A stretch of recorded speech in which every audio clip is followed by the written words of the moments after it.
আসসালামু আলাইকুম, স্বাগতম সবাইকে আমার চ্যানেলে। আশা করছি সবাই ভালো আছেন। আলহামদুলিল্লাহ আমরাও ভালো আছি। শুরু করছি নতুন একটি ব্লগ দিয়ে। বেসিক্যালি এটা হচ্ছে গত পরশুদিন সন্ধ্যা থেকে গতকাল পর্যন্ত। তো আমরা ইফতার করে গতকাল যেহেতু আমাদের মেহমান এসেছিলো, তো এর আগের দিন আমাদের কিছু কাজ ছিল। সিঙ্গারার পুর ছিল আমার আগের, তো আমি ওইটাকে একটু ফোড়ন দিয়ে আবার একটু ভেজে নিয়েছিলাম। আর এই তো কয়েকটা 2 কাপ আটার মতো আমি সিঙ্গারার ডোর করে আমি সিঙ্গারা বানিয়ে নিয়েছি। এগুলো এখন ডিপ করে আমি পলিথিনে রেখে দেব। বাজারও আগে থেকে আমার শ্বশুর করে রেখেছিল। রোজার সময় আগে থেকে কাজ গুছিয়ে না রাখলে আসলে কাজে আগানো যায় না। রোজার বিকেলে আসলে শরীর ভেঙে পড়ে, তো আগে থেকে কাজ কিছু গুছিয়ে রাখা লাগে। তো এই তো এটা হচ্ছে সকালে 9:30টার পর থেকে আমাদের কাজ শুরু হয়ে গিয়েছিল গতকাল। ভাবি এখানে মাছ ভুনা, কলা ভর্তা, ছোলা রান্না করে নিয়েছে, আর এই যে পুডিং বানিয়ে নিয়েছে। মেহমানরা যেহেতু বিরিয়ানি খাবে সেহেতু আর চিংড়ি মাছ ভুনা করিনি। আমি এখন চিংড়ি মাছের কাটলেট তৈরি করব, অথবা টেম্পুরাও বলে অনেকে, আসলে যে যা বলে। তো এখন আমি মাছগুলোকে ধুয়ে নিয়েছি। আর যেহেতু মাছগুলো প্রথমে রান্নার জন্য কাটা হয়েছিল, তাই ওইভাবে কেটেছিল, কিন্তু পরে আমি এখন এইভাবে কেটে নিয়েছি। মধ্যখানে ছুরি দিয়ে ভাগ করে তারপরে এরকম কুচি কুচি করে আগ দিয়ে নিয়েছি। এখন আমি এখানে আদা বাটা, রসুন বাটা, জিরা গুঁড়া, ধনিয়া গুঁড়া, একটু কাঁচামরিচ বাটা, হলুদ, এগুলো দিয়ে ভালো করে লবণ দিয়ে ভালো করে মেখে নিয়ে আমি ম্যারিনেশনে রেখে দেবো ঘন্টাখানেকের জন্য।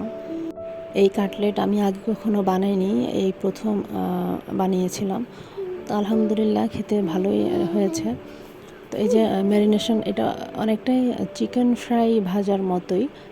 ম্যারিনেশনে ভিতরে মশলাটা যত ঢুকবে ততই খেতে টেস্ট হবে। তো আমি এখানে ডিম আর গোলমরিচের গুঁড়া একটু ফাটিয়ে নিয়েছি ভালো করে। আর এইখানে আমি 1 কাপের মতো আটা দিয়েছি, আর সামান্য একটু বেসন দিয়েছিলাম, আর পরিমাণ মতো লবণ, আর জিরা গুঁড়া, আর চাট মশলা ছিল আমার বাসায়, একটু চাট মশলার গুঁড়া দিয়ে আমি আটাটাকে ভালো করে মাখিয়ে নিয়েছিলাম। সবসময় তো আমি ভয়েস দিচ্ছি, আপনারা হয়তো আমার ভয়েস শুনতে শুনতে বোরিং হয়ে যাবেন, তাই এখন মাঝে মধ্যে উনিও আসবে ভয়েস দিতে।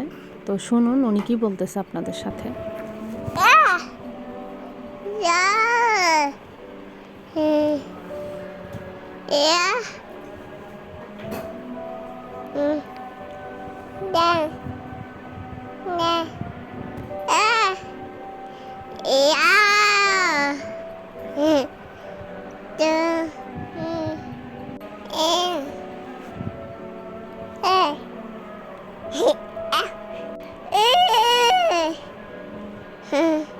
মাশাল্লাহ বলবেন সবাই, আর ওর জন্য দোয়া করবেন।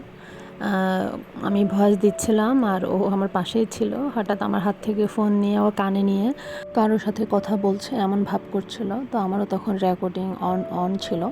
যাই হোক, মাঝে মধ্যে শুনতে পারবেন জুনিয়রের গলা। এখন ম্যারিনেট করা চিংড়ি মাছকে আমি ডিমে চুবিয়ে তারপর ভালো করে আটা লাগিয়ে নিয়েছি, মানে আটার মধ্যে গড়াগড়ি করে নিয়েছি। এ আমার ম্যারিনেট করা চিংড়িগুলো, মানে গড়াগড়ি দেওয়ার পরের অবস্থা। তো এই তো এখন ভাবি ভেজে নিয়েছিল চিংড়ি। এখানে ডিম সিদ্ধ করে নেওয়া হয়েছে। বিরিয়ানির সাথে ঝোল জাতীয় কিছু থাকলে ভালো লাগে, তো ডিমের কুরমা রান্না করা হবে। এই তো ডিমের কুরমা। আর এখানে ভাবি প্রেশার কুকারে গরুর মাংস রান্না করছে। গরুর মাংস প্রায় 2.5 কেজি, 2-2.5 কেজির মতো হবে। তো প্রেশারে দিয়ে তারপরে পোলাওর সাথে দিয়ে রান্না করা হবে। 2 প্যাকেট বিরিয়ানি মশলা দিয়েছিল। আর এখানে দুইটা টক দই, মানে 1 কেজি টক দই, 7-8টা কলা আর 7-8টা খেজুর দিয়ে প্রায় 13-14 কাপের মতো গ্লাসের মতো লাচ্ছি বানিয়েছিল। তো লাচ্ছিটা খেতে দারুণ ছিল। সন্ধ্যা ইফতারিতে এরকম লাচ্ছি হইলে মানে আর কিছুই লাগে না। এখানে বিরিয়ানির সাথে খাওয়ার জন্য সালাদ কেটে নেওয়া হচ্ছে।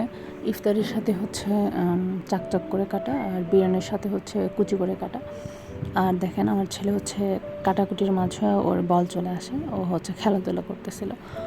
আর এখানে ভাজির পালা শুরু করে দিয়েছিলাম প্রায় 3টা থেকে।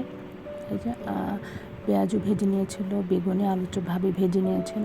তো আমি গিয়ে পরে হচ্ছে সিঙ্গারা ভেজেছিলাম। আর চিংড়ির কাটলেটটা হচ্ছে আমি ভাজতে যাব, তখনই হচ্ছে উবাইদা কান্নাকাটি শুরু করে দিয়েছে। ও এদিকে আবার ছিল হচ্ছে নুডলস আর বাঁধাকপির পাকোড়াও ছিল, আমার ডিপ করা ছিল। তো আমি নামিয়ে ওই কয়েকটা ভেজে নিয়েছি। এই তো আমার সিঙ্গারা। যেহেতু তারাবি পড়তে যাবে পুরুষরা মসজিদে, সেহেতু মাগরিবের নামাজ পড়েই আবার হচ্ছে খাবার দাবারের আয়োজন চলছিল। তো অলরেডি খাবার শুরু হয়ে গিয়েছিল, আমি আমার ভিডিও করতে মনে নাই, তো ফাঁকে সে হচ্ছে একটু ভিডিও করে নিলাম। এই তো হচ্ছে বিরিয়ানি আমার শাশুড়ি আর আমার যা মিলে রান্না করেছিল। আলহামদুলিল্লাহ সব খাবারই ভালো হয়েছে। ভালো থাকবেন সবাই। আসসালামু আলাইকুম।